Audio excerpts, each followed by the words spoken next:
Hello, everyone, and welcome to the third official episode of the Yoderverse Untamed podcast.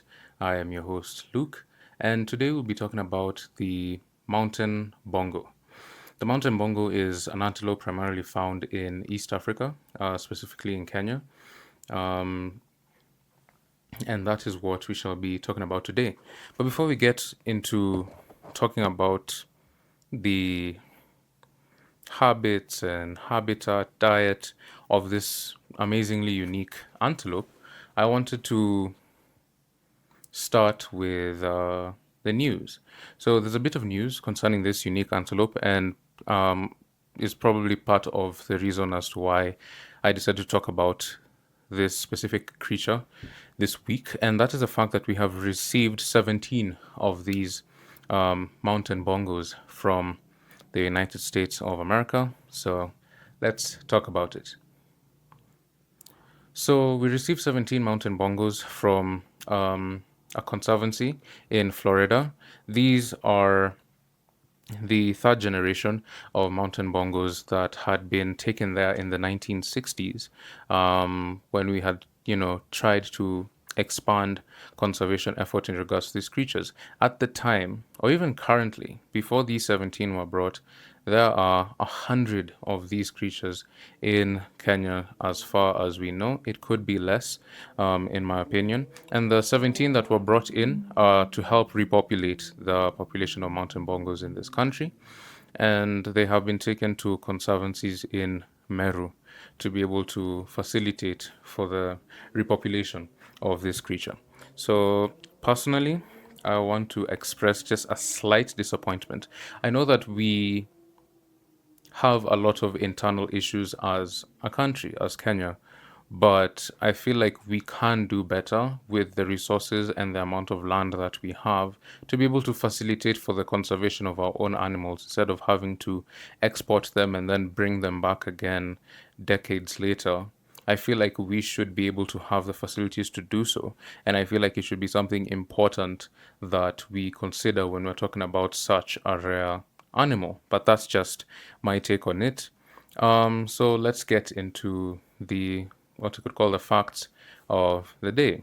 So the Eastern Bongo or the mountain bongo, large antelope found in East Africa.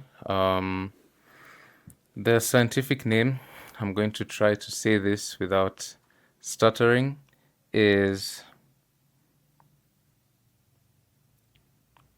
Trigalaphus Ericeras isaki.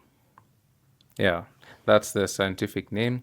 Very long scientific name, a bit too fancy in my opinion. But anyway, whoever uh, the taxonomist was that named this creature probably knew what they were talking about. So, in regards to the bongo, they are the largest forest antelope in Africa, as far as we know, similar to their cousin, the kudu, except they happen to have gotten the beauty genetics before their cousins, the kudu. No offense to the kudu, it's an amazing creature that we'll talk about at some point in this podcast. And also, they also have a cool name. I think the name Bongo is just cool. So, what do they eat? Diet-wise, they eat grass and plants and leaves. But one unique thing that I found out while researching for this episode is that they also tend to look for, they lick minerals off certain rocks in the mountains to be able to keep their nutritional value high.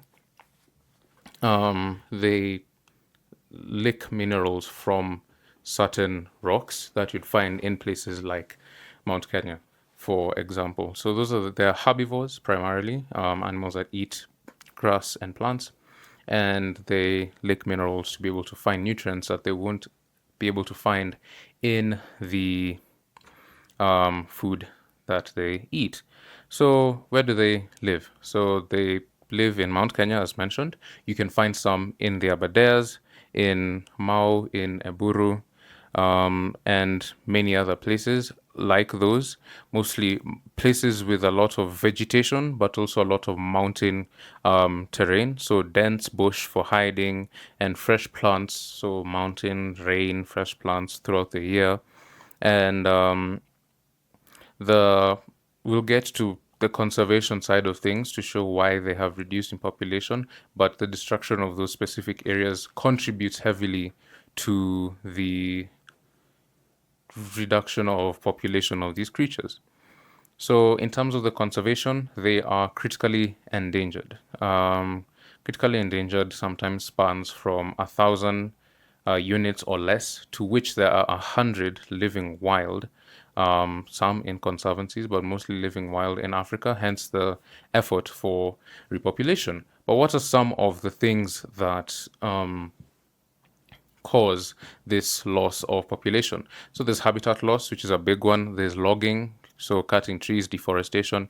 There's grazing, so people moving in with their herds of cattle and, driving out the population of bongos. There's poaching, which is another significant one, poached for their horns and their meat, which I've heard is a poacher's delight. Um, both the kudu and the bongo, or large antelopes in general, and then also at least more in the past, but cattle used to come with a lot of disease. Before we had the necessary equipment to be able to treat cattle, they used to uh, spread a lot of diseases on these creatures, hence killing them in the process. As mentioned, there are lots, or at least a main conservation effort is happening in Florida for these creatures, and it is estimated by announcements made by heads of Kenya Wildlife Service (KWS) that the population of bongos could reach 700 within the next 50 to 70 years, which is something to look forward to. Most of these that are going to help repopulate are still in that sanctuary in Florida and will be coming in and out as we try to balance a repopulation between here and there, eventually taking over on the repopulation side of things once we're able to maintain a stable number of these creatures. So that's mostly it for the facts of the day of this creature. Then, of course, there's aesthetic. These things look beautiful. They are very, very beautiful creatures with unique stripes and the brown and the white and the black, and then their horns. And some fun facts about them is both the male and females have the spiral horns, which again just look awesome. They wallow in mud to keep cool. They just sit in pools of mud to cool themselves when it's the January to April season here in Kenya, where it's extremely hot all over the country. Um, and they use trees to polish their horns. Um, yeah, I don't know whether it's to keep them sharp, but actually it is. It is to keep them sharp, especially during breeding season when they need to fight. They need to have their horns sharp, or if they're defending themselves from predators. Predators which are primarily lions, although because of the habitat in which they're in, they are uniquely placed in a habitat in which there aren't many large animals that would want to hunt them. Maybe the occasional leopard and maybe a lion or two, but because they're not primarily grassland antelopes, there aren't many large predators that would hunt them. But if there were grassland predators, I mean, if they were grassland animals, then I do not think, by my estimation, combined with the habitat loss, logging, and disease, that there would be as many as they are. Despite them being few, I feel there would be fewer if they were grassland antelopes. Yeah, so that will be it for today's episode. I hope you enjoyed going through this creature with me. My thoughts on our conservation efforts as a country are a bit, I feel like we can do more, but it's not necessarily the fault of these organizations. A lot of conservation, even worldwide, is heavily government or NGO funded. So either we have a lot of NGOs backing us or our government backs us.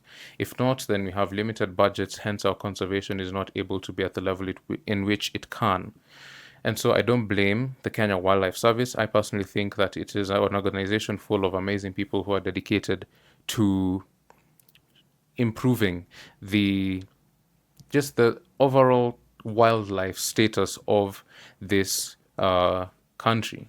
And yeah, thank you so much for joining me. Feel free to leave suggestions for the kinds of animals you'd like to see, or even feel free to share your favorite animal, or your favorite herbivore, unique herbivore. What is the most unique animal that you absolutely love? Maybe I've never even heard of it, and I'll be willing to talk about it in future episodes.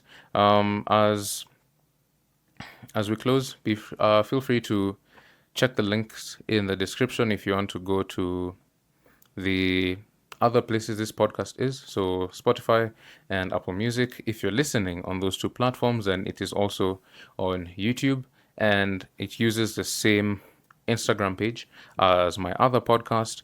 An episode on the paradox of time is coming out on my other podcast. So feel free to subscribe, like, share, comment on both, and I will see you in the next one.